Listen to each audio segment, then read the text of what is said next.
Merhabalar, ben Huri. Huri Metek Mutfak'ta kanala mutfağıma hoş geldiniz. Sizler için tam kıvamında ağlayan pasta tarifi hazırlıyorum. Tarifimiz için 5 adet küçük boy yumurta, 1 fiske tuz, karıştırmaya başlayalım. 1 su bardağı toz şekeri de ekleyelim. Köpük köpük olana kadar karıştıralım. 1 su bardağına 2 parmak eksik sıvı yağ.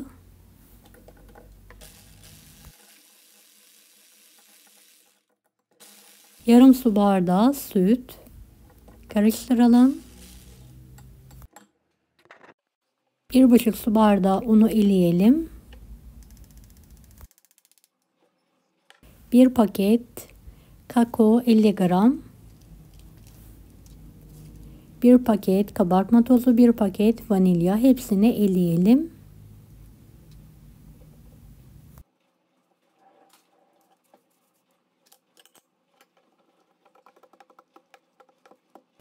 Evet, homojen olana kadar karıştıralım.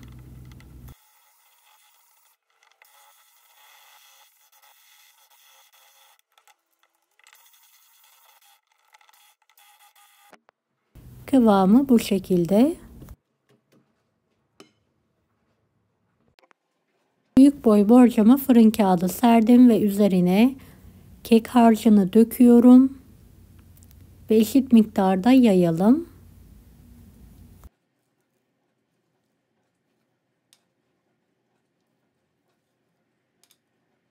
Fırına vermeden önce tezgaha 3-4 sefer vuralım.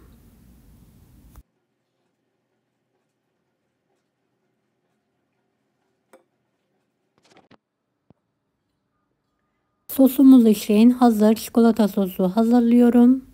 Üzerindeki miktara göre de süt ilave ediyorum. Karıştırarak pişirmeye bırakıyorum. Evet, keki 160 dereceli fanlı fırında pişirmeye bırakıyorum.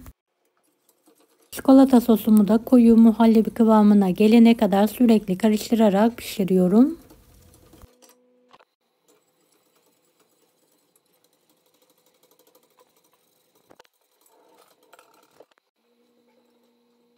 Evet, kıvam aldı. Altını kapatarak soğumaya bırakıyorum.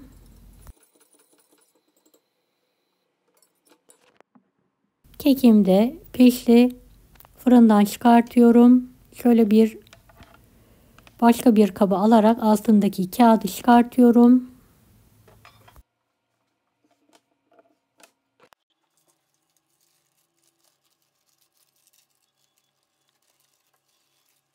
Tekrardan borcamı alıyorum.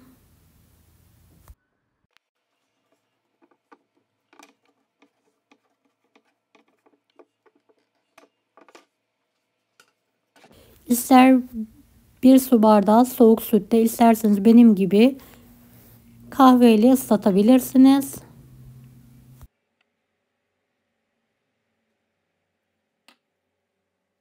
Daha sonra soğumaya bırakalım. Bir poşet çırpılmış krem şantiyi dökerek eşit miktarda sürelim.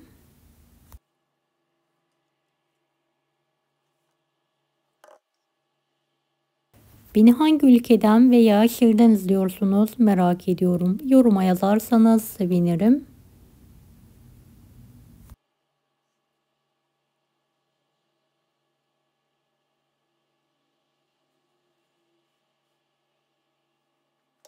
Evet, pastanın üzerini düzeltiyorum en son.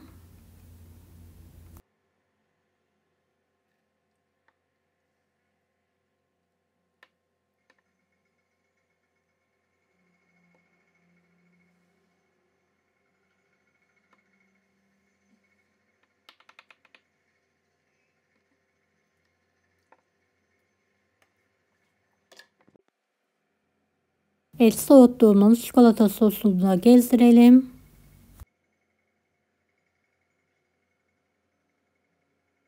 Burada dikkat etmemiz gereken, kekimiz soğuk, sosumuz da soğuk olmalı.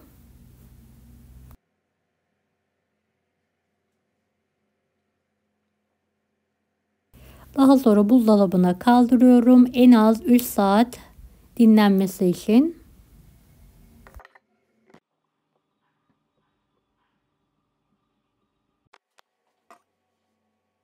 Evet, şöyle dilimleyelim. Önce ortadan ikiye kesiyorum. Daha sonra tekrardan ikiye kesiyorum.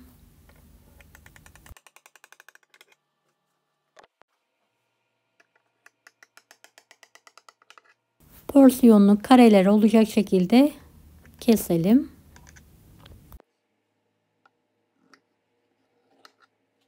Kalabalık misafirlerinize de hazırlayabilirsiniz. Tam kıvamında pamuk gibi oluyor. Mutlaka deneyin.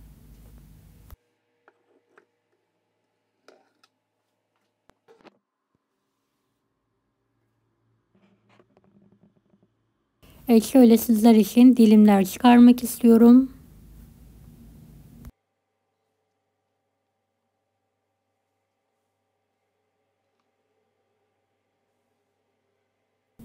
Gerçekten çok lezzetli oldu. Çayın kahvenin yanında ikram edebilirsiniz.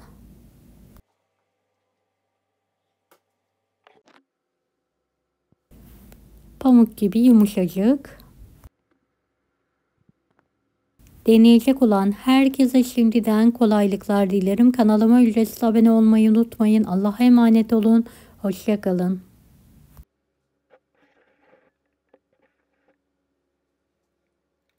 Daha farklı tarifler için bunları da izlemeyi unutmayınız. Kolay gelsin herkese.